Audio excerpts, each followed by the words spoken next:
से ना रुके हम, मर्जी से चले हम, बादल सा गरजे हम, सावन सा बरसे हम, सूरज सा चमके हम, स्कूल चले हम, स्कूल चले हम, से ना रुके। नमस्कार विद्यार्थी मित्रों, हूँ महेशभाई खानला श्री सनफ्लावर विद्यालय खोलडियाद वती आप सौનું हार्दिक स्वागत करूँ छूँ। आज આપણે મિત્રો ધોરણ 9 વિષય છે સંસ્કૃત, પાઠ છે ત્રીજો, પાઠનું નામ છે પરમ નિધાનમ, એનો અનુવાદ થાય છે એટલે કે ભાષાંતર શ્રેષ્ઠ ખજાનો। આ પાઠના રચિતા છે રાજા ભોજ। કોણ છે આ પાઠના રચિતા? તો કે આ પાઠના રચિતા રાજા ભોજ છે। હવે રાજા ભોજ છે તો તેમનો સમય તો કે ઈસવીસનની 11મી સદીમાં માલવ પ્રદેશ। હવે માલવ પ્રદેશ એટલે આપણો અત્યારનો સમય, એટલે કે હાલનો સમય છે જે મધ્યપ્રદેશ, એ મધ્યપ્રદેશમાં રાજા ભોજ થઈ ગયા। ક્યાં થઈ ગયા? તો કે ઈસવીસનની 11મી સદીમાં માલવ પ્રદેશમાં, હાલનો મધ્યપ્રદેશમાં રાજા ભોજ થઈ ગયા છે। હવે રાજા ભોજ છે તો એ રાજા ભોજની ધારાનગરીમાં રહીને રાજા ભોજે તે સમયે જેવી કીર્તિ પ્રાપ્ત કરી હતી તેવી કીર્તિ આજે પણ છે। કોની કીર્તિ? તો કે રાજા ભોજ છે એ રાજા ભોજ ક્યાં રહેતો હતો? તો કે ધારાનગરીમાં જેવી રાજા ભોજની જે સમય એટલે કે પહેલાંના સમયમાં જેવી રાજા ભોજની કીર્તિ હતી તેવી કીર્તિ આજે પણ જોવા મળે છે। તમે કદાચ નામ સાંભળ્યું હોય રાજા ભોજનું, અને રાજા ભોજે ભોજ પ્રબંધ નામનો ગ્રંથ લખ્યો હતો, અને એણે એક સરસ્વતી કંઠાભરણ નામનું ગ્રંથ લખ્યું હતું, અને એ ગ્રંથના રચિતા રાજા ભોજ હતા। અને એ રાજા ભોજે જે સમયે એવી કીર્તિ હતી ને એવી એની કીર્તિ આજના સમયમાં પણ જોવા મળે છે। એમની સુંદર રાજ્ય વ્યવસ્થા કે જે રાજા છે એ ધારાનગરીના રાજા રાજા ભોજ છે, એ રાજા ભોજની એમના રાજ્યની સુંદર રાજ્ય વ્યવસ્થા। શું કહે છે કે રાજ્ય વ્યવસ્થા કેમ કરવી? રાજા હોય તો એ રાજા પોતાના રાજ્યને કેમ ચલાવવું, સૈનિકોને કેવી રીતના સાચવવા, રાજ્યમાં આવી પડેલી મુશ્કેલીનો સામનો કેવી રીતના કરવો, એ બધી જ રાજ્ય વ્યવસ્થા હતી। જટિલ પ્રસંગોમાં પણ ન્યાય આપવાની કુશળતા, કે ક્યારેક મૂંઝવણ ભરેલી હોય તો એ મૂંઝવણની અંદર એ પ્રશ્નનો જવાબ કેમ દેવો, એ જવાબ આપવાની કુશાગ્રતા, કુશાગ્રતા એટલે પોતાની બુદ્ધિતમતા, હોશિયારતા એ હતી।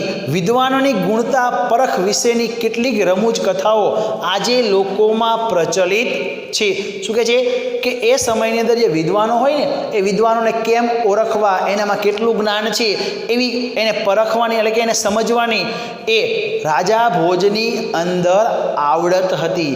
રમૂજ કથાઓ આજે લોકોમાં પ્રચલિત છે કે એ સમયે રાજા ભોજે જે પણ કથાઓ એમને લખેલી છે એ કથાઓ પણ આજના સમયમાં પ્રસિદ્ધ છે। આવી કથાઓ સંસ્કૃતમાં રચાયેલો એક ગ્રંથ છે કે જે કથાઓ છે એ કથાઓ પણ સંસ્કૃત સાહિત્યની અંદર ઘણી બધી જોવા મળે છે। અને એ કયા નામે ઓળખાય છે? તો કે છે કે ભોજ પ્રબંધ નામે એ બધી જે રચાયેલી જે કથાઓ છે એ કથાઓને ભોજ પ્રબંધ તરીકે ઓળખવામાં આવે છે।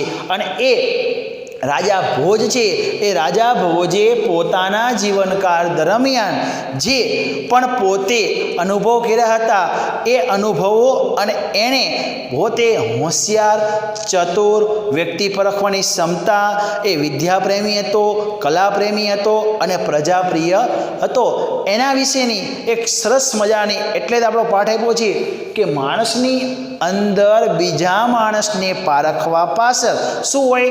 તો કે માણસ માણસની અંદર રહેલું જ્ઞાન એને શું કીધું છે? શ્રેષ્ઠ ખજાનો. જે નામ છે પાઠ સંસ્કૃતનું પરનિધાનમ, એ પાઠ છે. એ પાઠ આપણે હવે જોઈએ. એટલે દરેક વિદ્યાર્થી પોતાની પાસે સંસ્કૃતની પાઠ્યપુસ્તક રાખે, કારણ કે એની અંદર આવતા કેટલાક શબ્દ છે એ શબ્દ આપણે ક્યારેક કારના પણ શબ્દ હશે, એ આપણે જોઈએ. હવે આપણે શરૂ કરીએ છીએ પાઠ. એટલે દરેક વિદ્યાર્થી પોતાની પાસે પાઠ્યપુસ્તક રાખે. પાઠ છે ત્રીજો, પરનિધાનમ, શ્રેષ્ઠ ખજાનો, ગદ્ય પાઠ છે. ઈસવીસનની 11મી સદીમાં માલવ પ્રદેશ, હાલનો મધ્યપ્રદેશમાં રાજા ભોજ થઈ ગયા.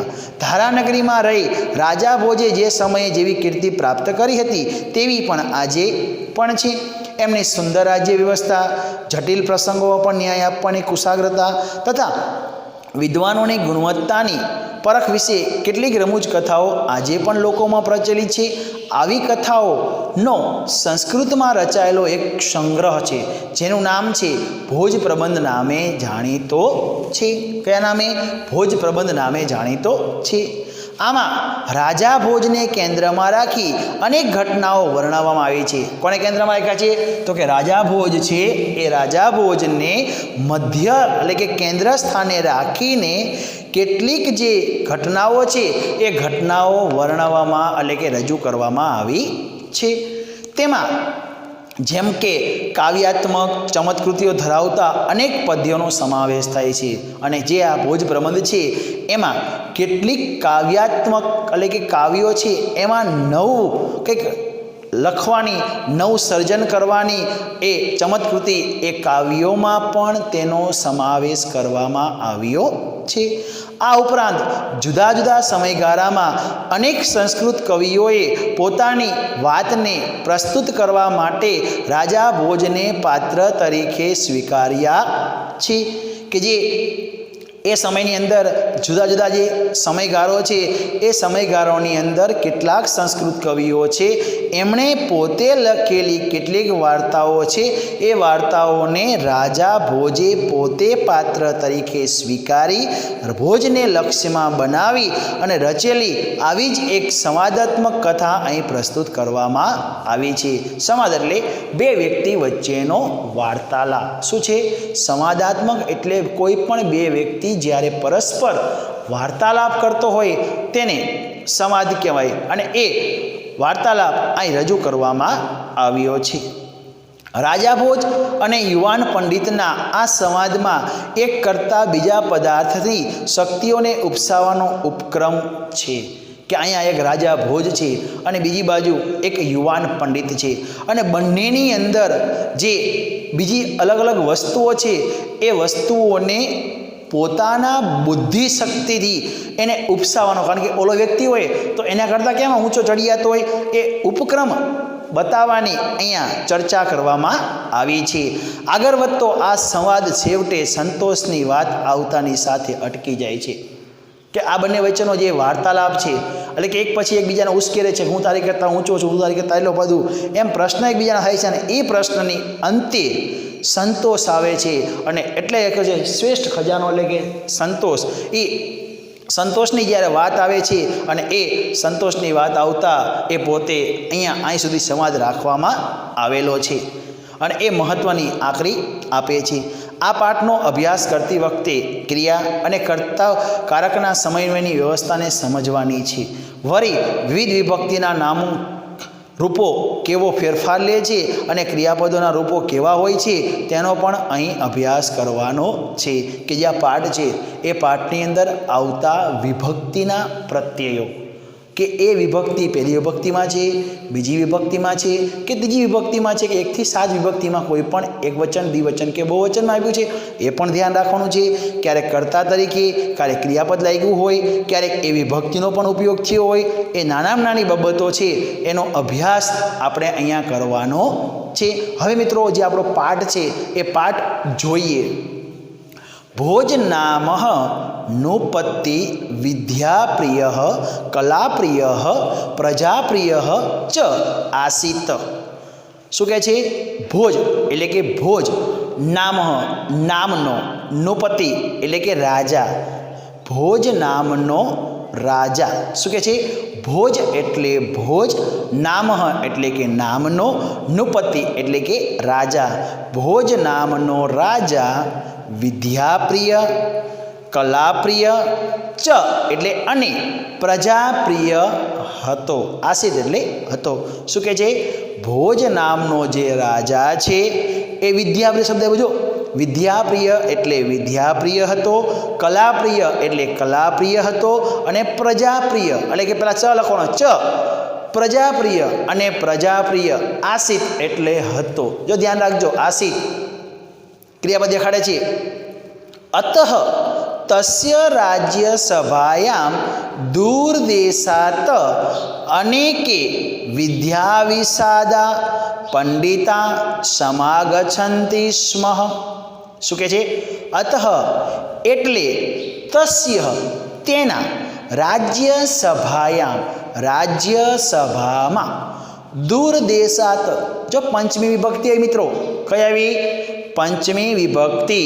દૂરદેશાત દૂરના દેશોમાંથી, અનેક જુદા જુદા, વિદ્યા વિશાદ એટલે કે વિદ્યામાં નિપુણ, પંડિતા પંડિતો જો પ્રથમ વિભક્તિ હે, પંડિતા પંડિતો, સમાગચ્છન્તિ જો આપ્યો છે રૂપ વર્તમાન કાળ, ત્રીજો પુરુષ બહુવચન, સમાગચ્છન્તિ તીત અંતિ, સમાગચ્છન્તિ સ્મ આવતા હતા. અને બીજી વસ્તુ સ્મનો પ્રયોગ આપ્યો છે. શું આપ્યો છે? સ્મનો પ્રયોગ.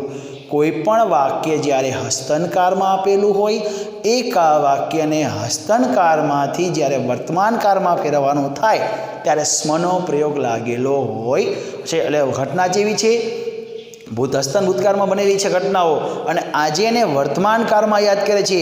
એટલે કહે છે તસ્ય એટલે, અતઃ એટલે તસ્ય એટલે તેના, રાજ્ય સભાયામ રાજ્ય સભામાં, દૂરદેશાત દૂરના દેશોમાંથી, અનેકે એટલે કે જુદા જુદા, વિદ્યા વિશાદ વિદ્યામાં પારંગત, પંડિતા પંડિતો, સમાગચ્છન્તિ સ્મ આવતા હતા. ફરી વખત ધ્યાન આપજો. ભોજ નામનો રાજા વિદ્યાપ્રિય, કલાપ્રિય, પ્રજા અને ચ પ્રજાપ્રિય હતો. શું કહે છે? ભોજ નામનો રાજા વિદ્યાપ્રિય, કલાપ્રિય અને પ્રજાપ્રિય હતો. એટલે તેના રાજ્ય સભામાં દૂર દેશના અનેક વિદ્યાપારંગત પંડિતો આવતા હતા. એકદા ભોજ પ્રસાદસ્ય ગવાક્ષે ઉપવિષ્ટ આસીત. એકદા એક દિવસ, ભોજ ભોજ, પ્રસાદસ્ય ષષ્ઠી બહુવચન. જો ષષ્ઠી વિભક્તિ બહુવચન છે શબ્દ પ્રાસાદસ્ય, પોતાના ઝરૂખો, ઝરૂખો એટલે બારી. એકદા એક દિવસ, ભોજ ભોજ, પ્રસાદસ્ય પોતાના ઝરૂખામાં, ગ્રવાક્ષે એટલે કે પોતાની જે બારી છે એ બારીમાં, ઉપવિષ્ટ ઊભા, આસિત હતા. શું કહે છે? એક દિવસ રાજા ભોજ પોતાના મહેલની બારી એટલે કે ઝરૂખામાં, ઉપવિષ્ટ ઊભા હતા. આસિત એટલે હતા. શું કહે છે? એકદા એટલે એક દિવસ, ભોજ એટલે ભોજ, પ્રાસાદસ્ય એટલે કે મહેલની, ગવાક્ષે ઝરૂખામાં, ઉપવિષ્ટ ઊભા, આસિત એટલે હતા. એકદા ભોજ મહેલના ઝરૂખામાં ઊભા હતા. સ માર્ગે એકમ નવાગંતુકમ અભિઘ્નમ યુવકમ પશ્યતિ.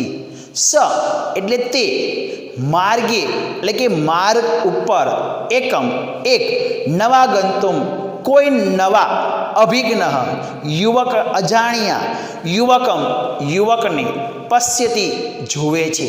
સ એટલે તે, માર્ગે એટલે કે માર્ગ ઉપર, એકમ એક, નવાગંતુકમ નવા, અભિઘ્ન અજાણ્યા, યુવકમ યુવકને, પશ્યતિ તીત અંતિ. જો આવ્યું મિત્રો, શું આવ્યું? વર્તમાનકાળ, ત્રીજો પુરુષ એકવચન. કેવી રીતના?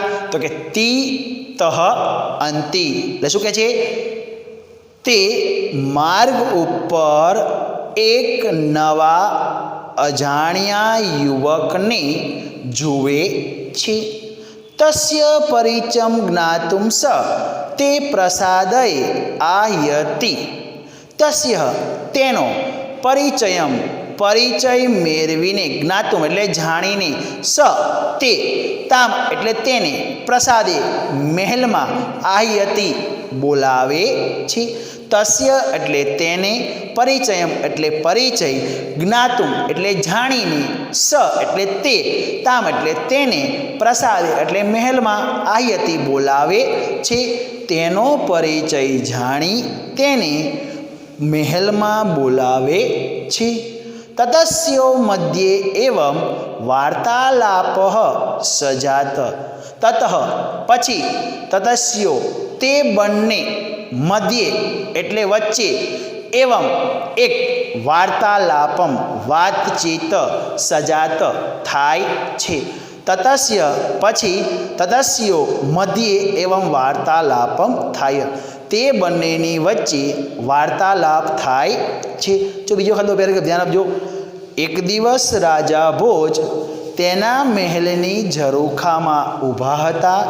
તે માર્ગ પર એક નવા અજાણ્યા યુવકને જોવે છે. તેનો પરિચય જાણી તેને મહેલમાં બોલાવે છે. ત્યાર પછી તે બંનેની વચ્ચે વાર્તાલાપ થાય છે. મિત્રો, આપણે બે પેરેગ્રાફ લઈ રાખીએ છીએ, પછીનું આપણે આગળ જોઈશું.